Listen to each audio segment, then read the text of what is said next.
Graças a Deus, somos agradecidos a Deus por essa oportunidade que Deus tem nos dado de poder voltar a esta casa.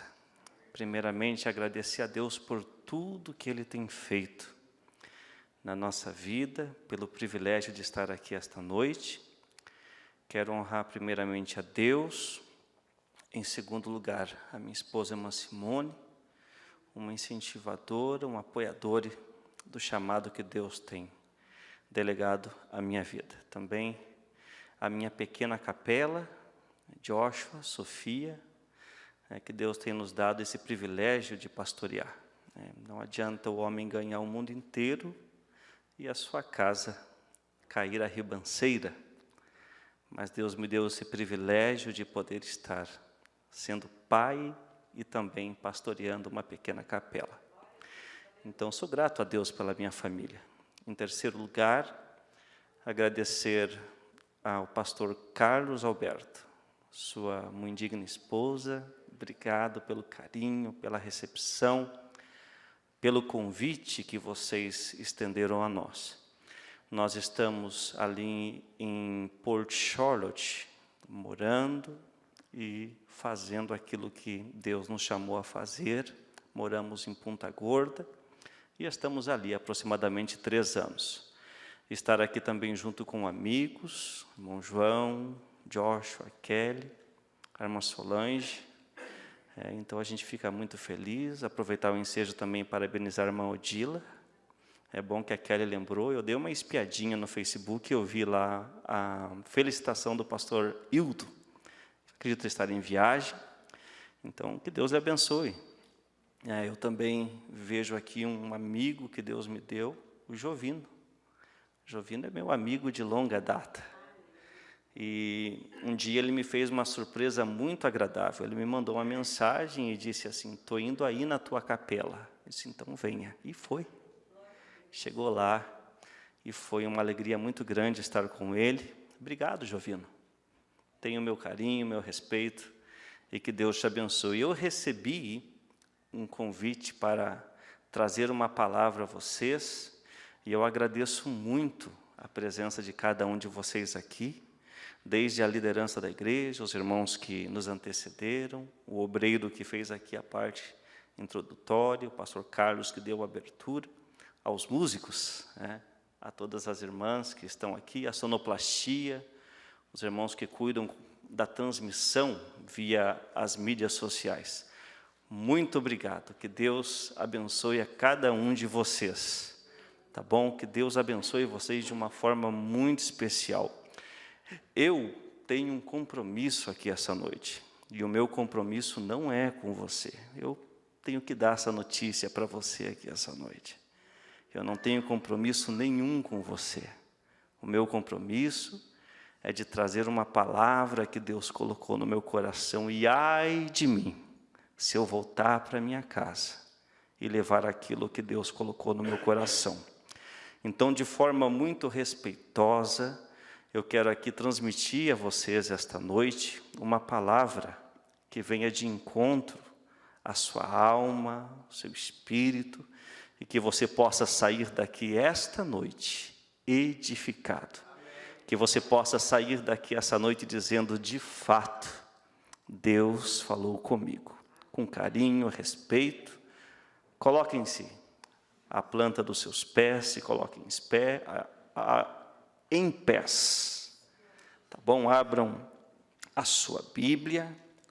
Eu quero trazer aqui uma palavra para vocês, e o texto base esta noite está no primeiro livro de Samuel. Primeiro livro de Samuel, capítulo de número 3. Primeiro livro de Samuel, capítulo de número 3. E o versículo de número 3. Primeiro livro de Samuel, capítulo de número 3, e o versículo de número 3 e 3. Aqueles que acharam, podem dar algum sinal, amém, glória, ok? Vamos ler então a palavra que Deus colocou no nosso coração. e antes da lâmpada de Deus se apagar no templo do Senhor, e antes da lâmpada de Deus se apagar no templo do Senhor, onde estava a arca de Deus, e Samuel estava deitado para dormir. Guarda no seu coração, antes da lâmpada de Deus se apagar. Toma teu assento, por gentileza. Eu quero aqui esta noite trazer uma mensagem com o tema: a lâmpada de Deus, ela permanece acesa. Obrigado aos irmãos da mídia, fizeram um lindo folder. Parabéns pela organização, pastor Carlos Alberto. Isso aí, muito organizado. A gente se sente muito respaldado de chegar a uma casa assim, e eu fico muito feliz e me sinto seguro, embora as pernas tremendo, mas a gente se sente seguro de poder estar num lugar tão organizado como esta casa. Pois bem, a mensagem que Deus colocou no meu coração é uma mensagem que vem ao encontro dos nossos corações. E o que eu tenho a dizer a vocês essa noite é que a mensagem que Deus colocou para que eu pudesse ministrar aqui esta noite não é uma mensagem que vai, quem sabe, crescer a esperança no seu coração de um documento, de um carro bom, a chave de uma casa. O teor dessa mensagem aqui essa noite é um teor que vai de confronto à sua vida. É uma mensagem que vai mexer com você. Então, quando Deus falou ao meu coração, pois eu fiz uma pergunta a Ele e disse: Deus, receber um convite do pastor Carlos Alberto, um homem intelectual, inteligente, é difícil, porque a gente pensa o que vamos falar, o que vamos pregar, o que vamos estender ali aos irmãos. E Deus colocou essa mensagem no meu coração para que eu falasse sobre a lâmpada de Deus, e ela permanece acesa. Pois bem, nós usamos como texto aqui essa noite Samuel capítulo 3 e o versículo de número 3. Para que nós possamos introduzir, eu gostaria de ler com você Êxodo 27:20, que diz assim: Tu, pois, ordenarás aos filhos de Israel que te tragam azeite puro de oliveiras, batido para o candeeiro, para fazer arder as lâmpadas continuamente. Guarda no seu coração: arder as lâmpadas continuamente. Arder as lâmpadas continuamente. O desejo de Deus nesse texto era trazer uma segurança para o povo de Israel. E como? O povo de Israel, desde quando saiu do Egito, eles tinham algo no seu coração, e Deus fez promessa para eles, que eles iriam andar no deserto, mas que não iria faltar nada. Deus proveu durante o dia uma nuvem, à noite uma coluna de fogo. Durante a fome, Deus mandou o maná, mandou codornizes. Deus em todo tempo nunca deixou o seu povo desamparado. Você pode dizer amém por isso? Eu não sei há quanto tempo você vive aqui nos Estados Unidos. Eu sei que os desafios são diários. Eu vivo aqui já há 7 anos aproximadamente. Passamos por provações, passamos por dificuldades, mas o mesmo Deus que não desamparou o povo de Israel, nunca nos desamparou. Assim que você tem desafios, eu também tenho, pastor Carlos Alberto tem, irmão João tem, todos nós temos desafios. E se eu fosse aqui, quem sabe, perguntar, levanta a mão, eu tenho certeza que muitas pessoas levantariam a mão e poderiam testemunhar dizendo: sim, pastor Dias, esse tempo, todo esse tempo que nós vivemos aqui nos Estados Unidos, eu pude experimentar a mão de Deus nos sustentando. Então, todas as vezes que nós sentimos que Deus está nos respaldando, isso nos encoraja. Isso nos encoraja a dar o próximo passo.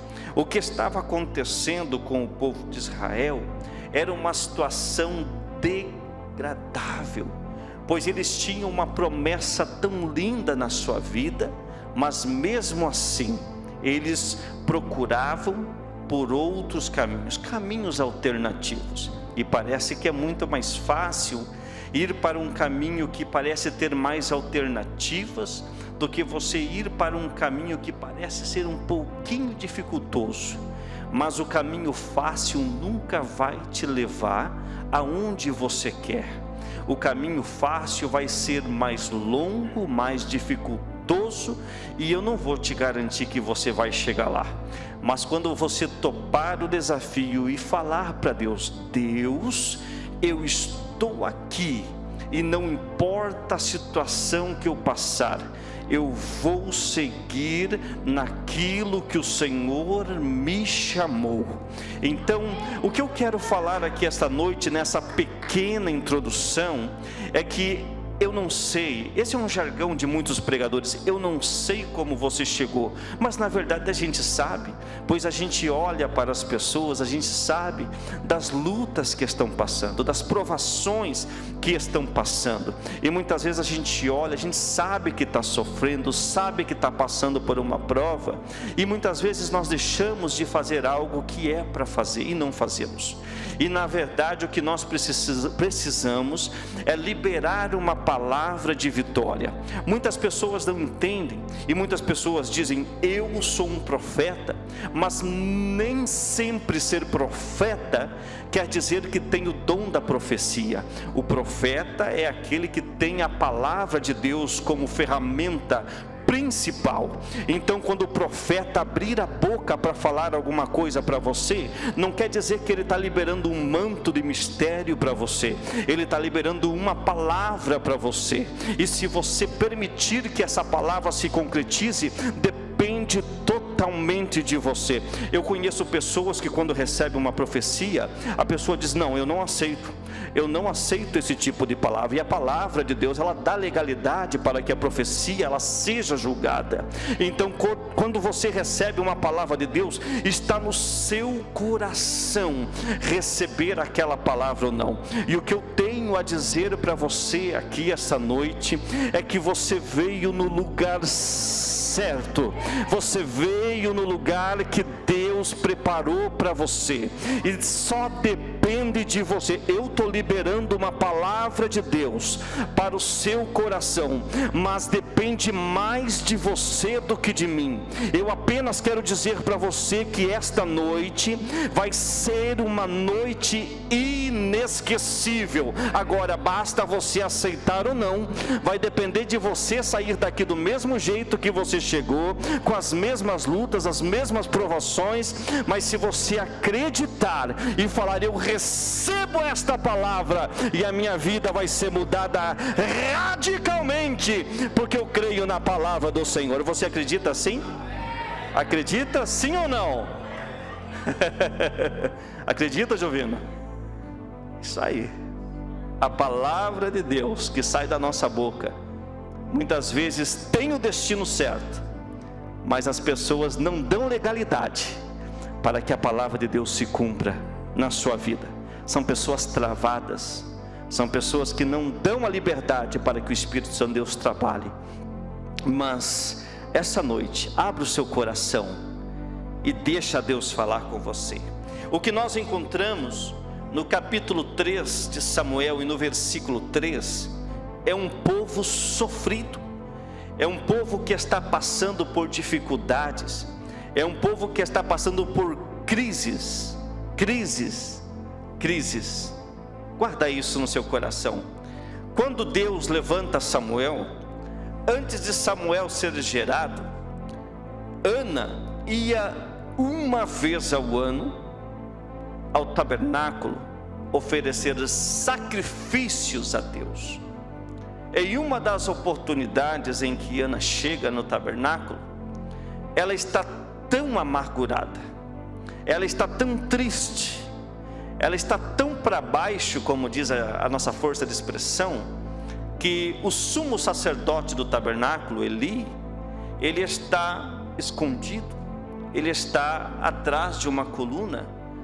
Quando o sumo sacerdote tão amargurada, ela está tão triste, ela está tão para baixo, como diz a nossa força de expressão, que o sumo sacerdote do tabernáculo, Eli, ele está escondido, ele está atrás de uma coluna.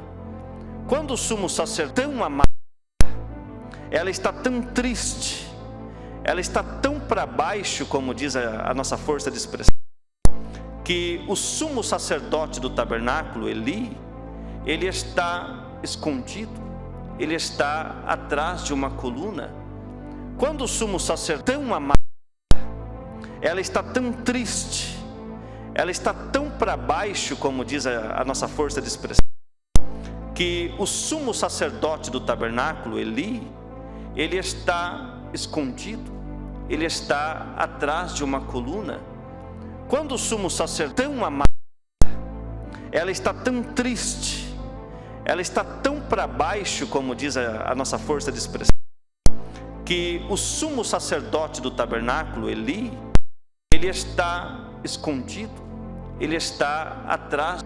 Então, quando Ana recebe aquela palavra, ao mesmo tempo Deus estava dizendo: eu preciso fazer algo diferente nesse lugar. Ninguém sabia, mas Deus sabia.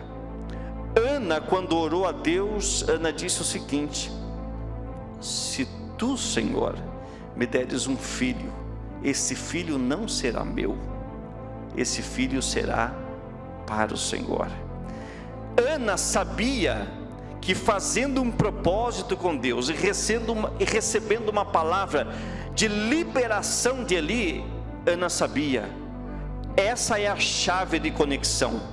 O profeta libera a palavra, eu aceito, e lá no céu é gerado. Ana volta para casa e recebe o seu milagre.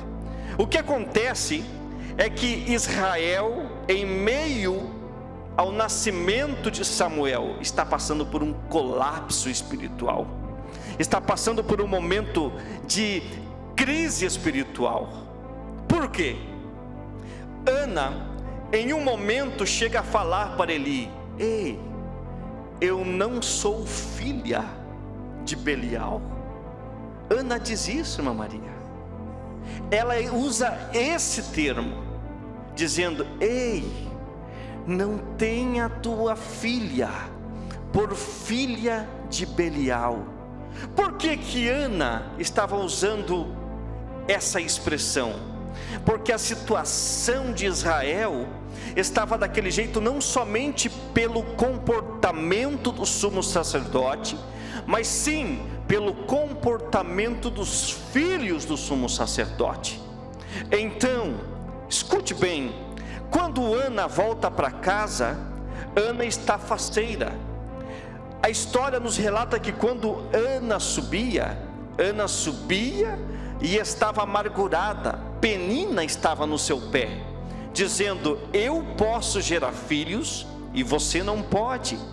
Mas Ana tinha uma certeza no seu coração: eu vou subir, mas eu vou descer e a minha vida vai mudar. Quando Ana sobe, ela está com fome e triste, e quando ela regressa, ela está alegre e com fome. Quando Ana desce, ela tem certeza que algo está acontecendo na sua madre.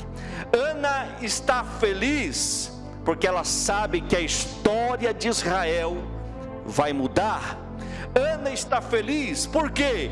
Porque ela sabe que a história daquela nação vai iniciar um projeto e um processo doloroso, sim, mas vai acontecer grandes coisas que vai mudar toda a trajetória daquele povo.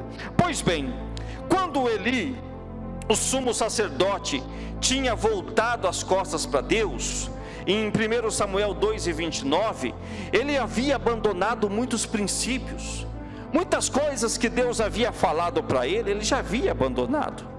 Era uma época de um trágico declínio espiritual, a ponto que o texto fala que não haviam mais visões, não havia mais a palavra de Deus.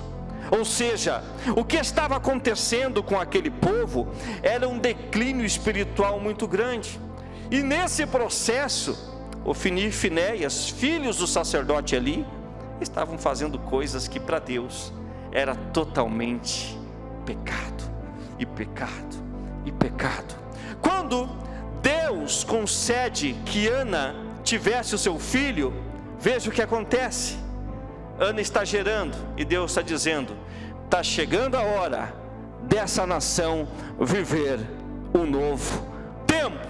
Quando Ana recebe a oportunidade de ser mãe, Deus está dizendo: agora eu vou mudar a história dessa nação, eu vou mudar a história deste povo. Ana agora está feliz, Ana agora está muito contente, porque ela sabe que o seu filho vai ser gerado, mas ao mesmo tempo ele vai ter que ir para o templo servir a Deus. Quando Samuel chega no templo, muito novinho, a história não relata, a história diz somente que quando ele desmama, então aproximadamente 6, 7 anos, não se sabe uma data precisa da idade do menino, quando ele chega no templo ele já começa a trabalhar e servir a Deus. Era ele o responsável de abrir e fechar o templo. Samuel estava lá, trabalhando, dando o seu melhor, dando cada dia vez o seu melhor, tanto que há muitas expressões na Bíblia, e Samuel estava servindo, e Samuel estava trabalhando, e Samuel estava ministrando, e Samuel servia ao Senhor, e Samuel ministrava. Samuel todo momento estava ativo, Samuel em todo momento estava dando o seu melhor. O que acontece é que Deus já havia colocado o chamado de Eli como um término. Deus já havia estipulado o tempo de Eli, já estava terminando. Quando Samuel ainda pequenino, muito pequenino, Samuel fechou o templo e foi deitar-se.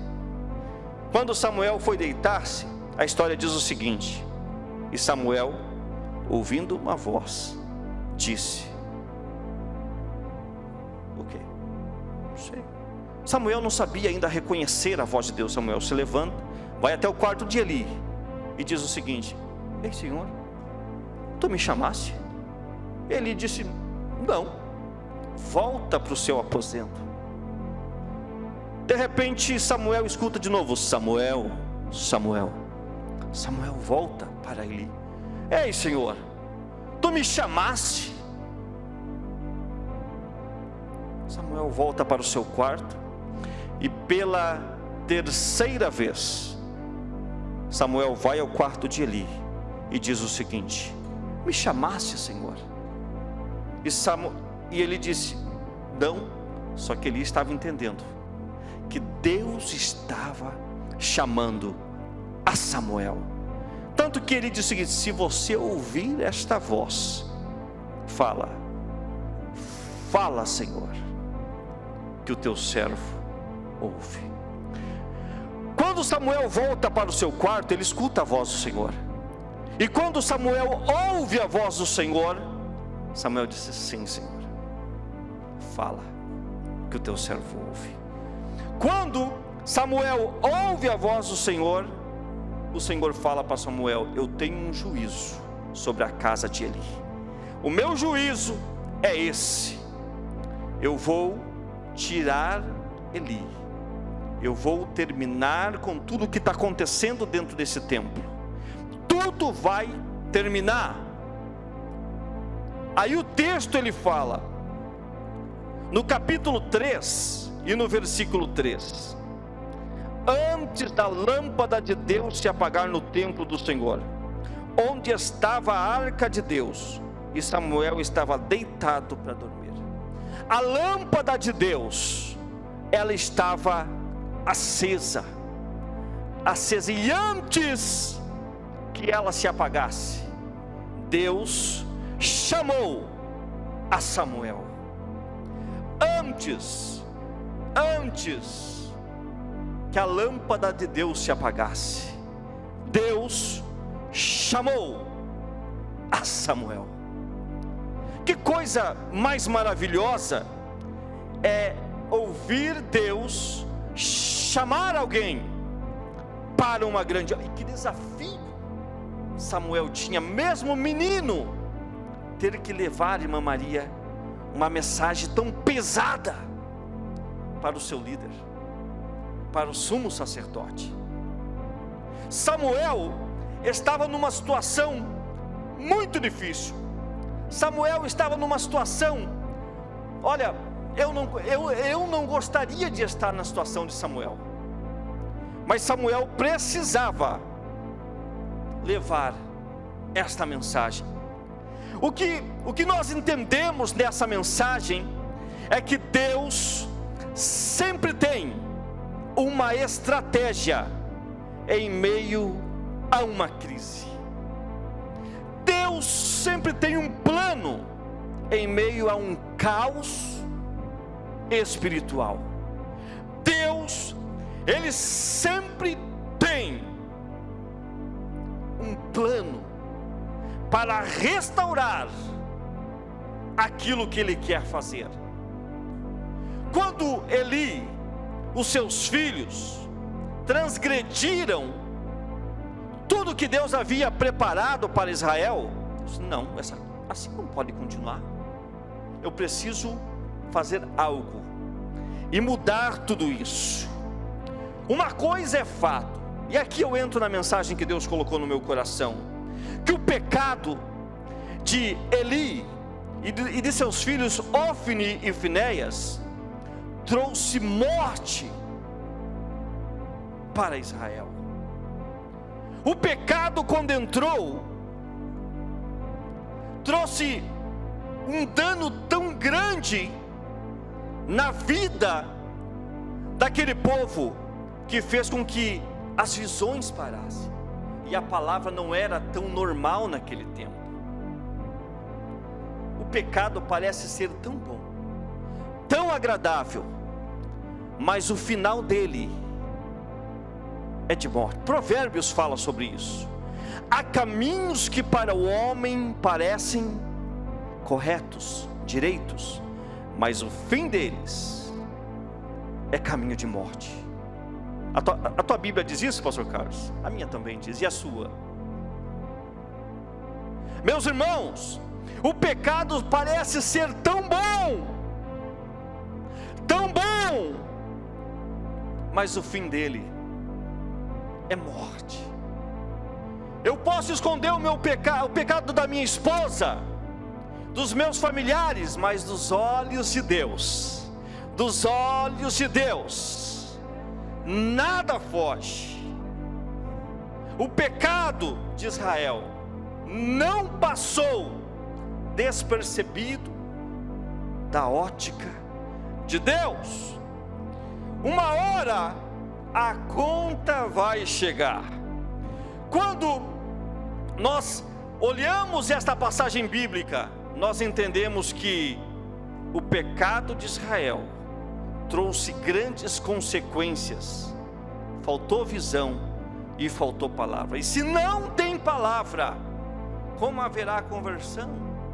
Como haverá milagres? Como haverá manifestação da glória de Deus? A lâmpada de Israel estava se apagando. E qual que era a missão dos israelitas? Era manter o candelabro, a luz do candelabro acesa. Mas eles tomaram atitudes tão erradas. Em um momento, os filisteus acordaram o povo de Israel. Eles viram que iriam perder. Então eles pegaram a Arca da Aliança e levaram junto à batalha. Resultado: 300 mil homens mortos. E sabe mais o que? A Arca da Aliança não estava mais dentro do templo. A Arca da Aliança saiu de dentro do templo.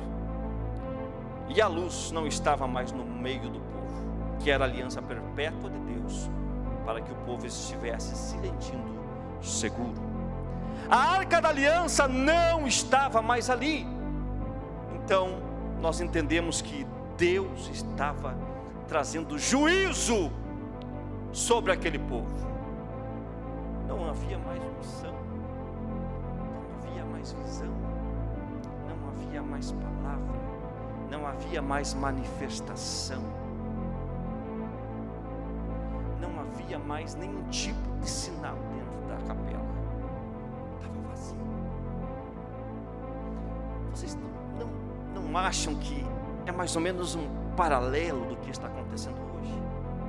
A gente vê muita frieza espiritual dentro das igrejas. Hoje, se alguém pular e saltar falando em língua estranha, é capaz de alguém perguntar assim: papai, o que é isso? É tão raro hoje. Mas eu vejo, hoje de manhã eu acompanhei o culto aqui. Aqui existe uma presença maravilhosa. O pastor Carlos ministrava aqui com autoridade, com unção. O pastor Guide tocando aquele piano de forma maravilhosa, a igreja adorando. Isso não é muito normal em muitas igrejas. As igrejas, elas estão mais preocupadas com show, estão mais preocupadas com, quem sabe, algumas atividades que não glorificam o nome do Senhor. E nós entendemos que Deus não precisa disso. O que Deus precisa é que haja liberdade para Ele trabalhar no meio de nós. Jim Swaggart disse em uma ocasião: estou cansado de pregadores mortos, pregando sermões mortos e congregações mortas. Jim Swaggart, um grande evangelista, que faz uma diferença tão grande nesse país. E ele falou isso há muitos anos atrás. Meus irmãos, a lâmpada de Israel estava apagada. Se coloque em pé, por gentileza.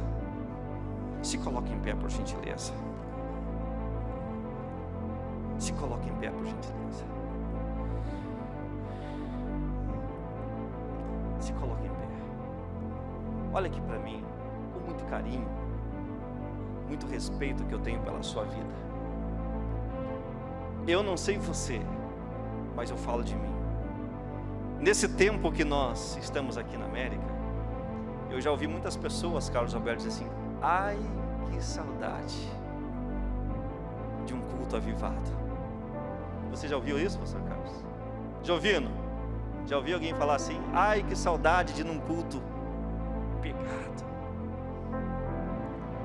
Ai, que saudade de sentir aquela presença. E muitas pessoas lembram dos cultos lá do Brasil, não? Na minha, bate no peito assim, na minha congregação tinha poder. Sabe o que é isso, irmãos? A lâmpada de Deus, ela continua acesa. Agora eu não sei a sua.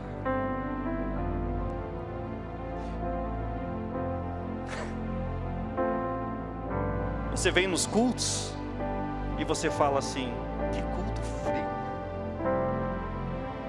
Mas o culto não começou às 6, ela começou antes, começou lá na tua casa. Você saiu da tua casa murmurando, esbraguejando, teu culto começou mal. Não é Deus que presta culto a nós, é nós que prestamos cultos a Deus. Aleluia, aleluia. O meu culto começou aqui, desde quando eu recebi o seu convite. A carabagachuri. Meu culto não começa no horário litúrgico. Meu culto começa lá em casa. Minha esposa entrou no carro, já começou a adorar a Deus. E eu quietinho no meu canto, já sentindo a presença do Espírito Santo. Aleluia, essa mensagem, essa noite, não é para você que se acha o máximo. A mensagem dessa noite não é você que se acha um super homem ou uma super mulher. A mensagem dessa noite não é para você que se acha autossuficiente. A mensagem dessa noite não é para você que diz que não precisa de um tempo. Não. A mensagem é para você que veio aqui essa noite e disse: eu preciso que o Espírito Santo de Deus fale comigo. Eu preciso.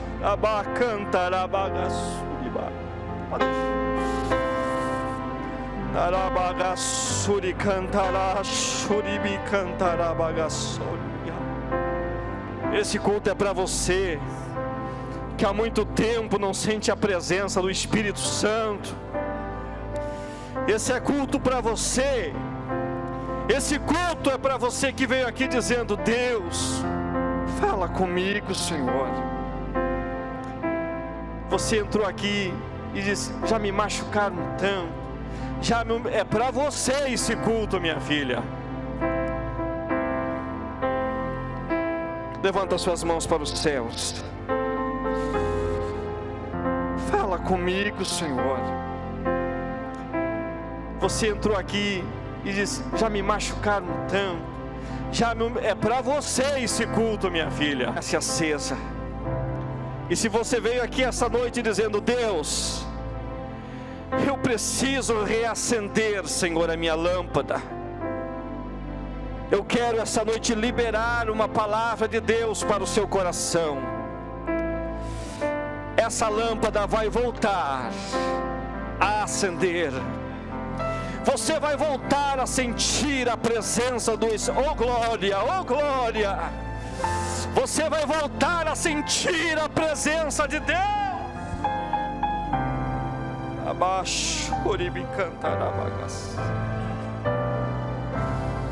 Eu encerro aqui a minha participação e entrego o microfone para o pastor Carlos Alberto.